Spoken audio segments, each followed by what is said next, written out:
Welcome to Official Storytime with Miss Anna. Today we're going to be reading Home for a Wild by Lauren H. Kerstein, illustrated by Natalia Moore. Let's see what the book is all about.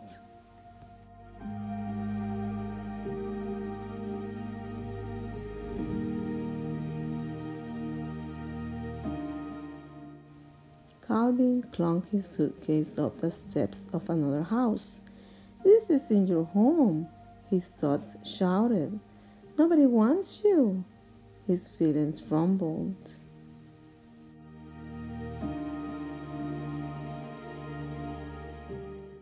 "I'm so happy you're here," Maggie said.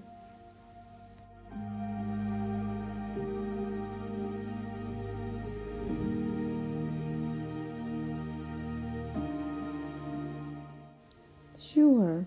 Calvin thumped his backpack onto the floor. He wasn't ready to unpack yet.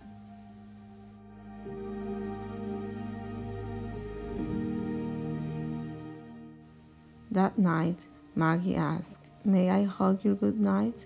"No," Calvin replied. "Well then, sweet dreams," Maggie said.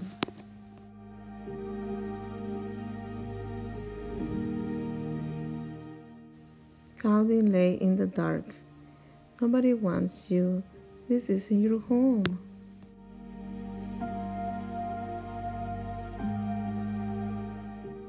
"Go away," Calvin whispered. He shoved his feelings down, down until...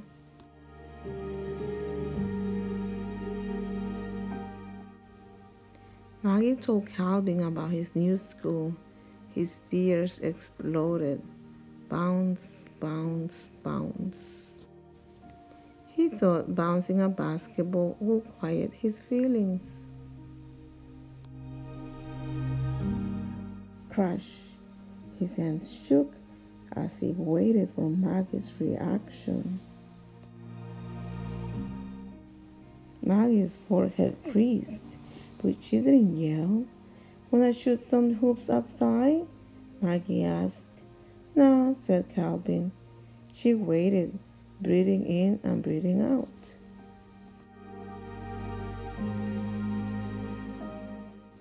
Calvin's breath joined Maggie's. His thoughts quiet as they walked outside. He bounced the ball as high as the sky.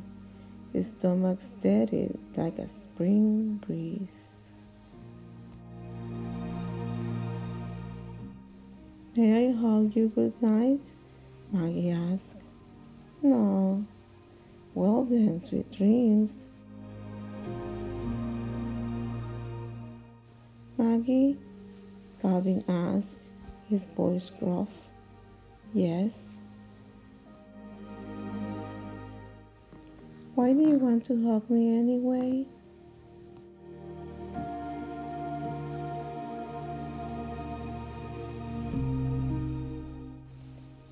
"I want to hug you because you're quite huggable." "Oh, I am?" "Yes, you are."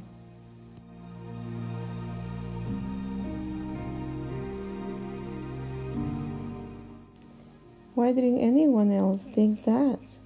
"Maybe they didn't realize you can bounce a ball for an hour. You're like a persistent beaver, pounding sticks into his lodge." "I am? Like no one I ever met."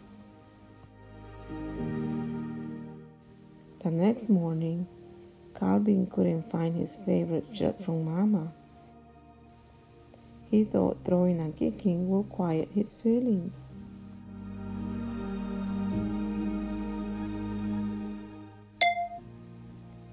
The next morning, Calvin couldn't find his favorite shirt from Mama. He thought throwing and kicking would quiet his feelings.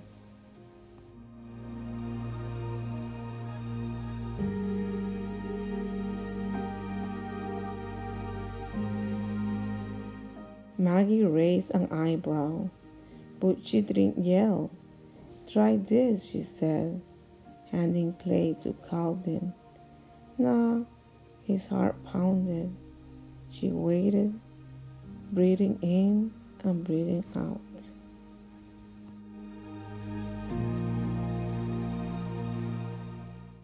He squeezed, rolled, and kneaded the clay. He made snow people and snakes, circles and spheres. His heart settled like butterfly wings.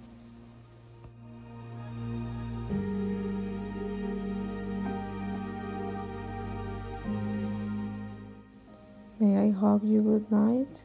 Maggie asked. No. Maggie blew a kiss. Well then, sweet dreams.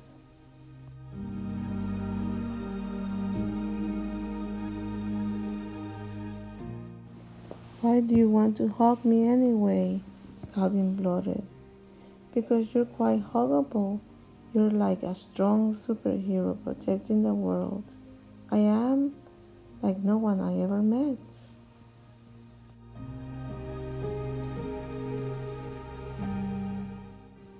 Calvin imagined using superhero powers to control his thoughts and feelings. Maggie wants me. I like this house.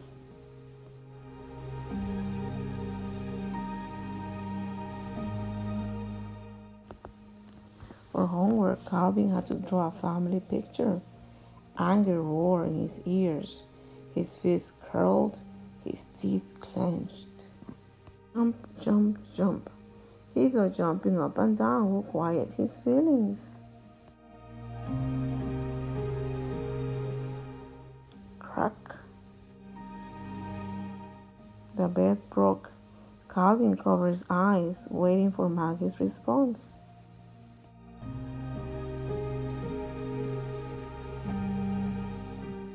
Maggie crossed her arms and frowned, but she didn't yell. "Wanna take a walk?" she asked. No, Calvin's tummy twisted.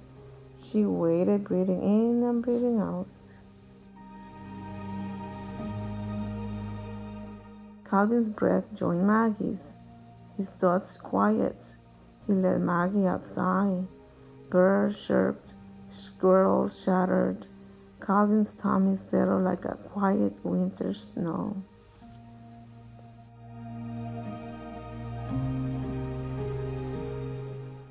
Calvin breathed in and breathed out as he finally unpacked his suitcase. His eyes met Mama's. He traced her hand-drawn heart and remembered Maggie's words. "You're quite huggable." His body felt lighter, weightless.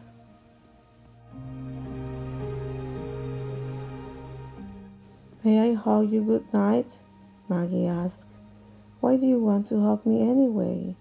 "Because you're quite huggable. I love how you flip and fly through the air. You're like an eagle soaring through the clouds."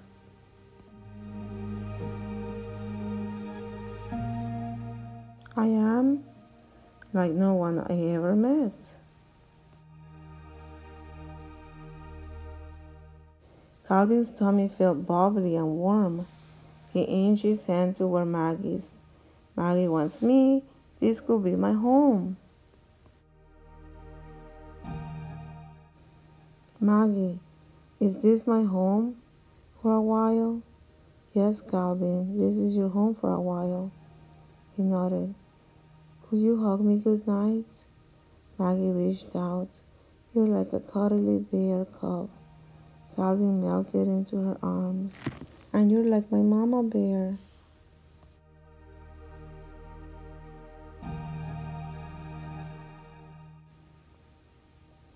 I am like no one I ever met.